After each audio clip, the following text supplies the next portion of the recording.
السلام عليكم يا أساطير، كيف حالكم؟ أهلا بكم في فيديو جديد.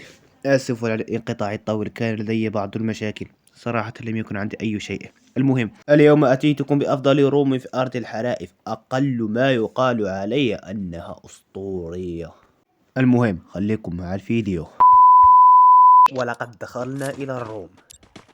اسمعوني، هذه الروم الأسلحة تأتي عشوائية، ليس دائما يعني بربر وإي ام بي، تأتي عشوائية.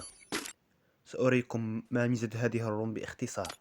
ميزتها هي الملابس. نعم، إنها أسطورية. كما ترون تستطيعون لبس الهيبو والساكورا وفيكسا وأي سكين تريدونه هنا. وحرفيا هذا يغير لكم من لعبكم 160 درجة. تحمسوا؟ لا أعرف كيف. انظروا كيف سوف ألعب مثل وايت. انظروا.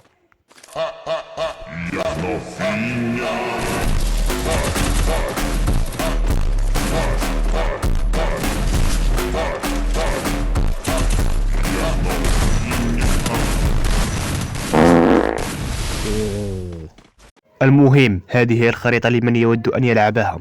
هذا هو كود الخريطة ظاهر أمامكم. المهم، كان هذا هو فيديو اليوم.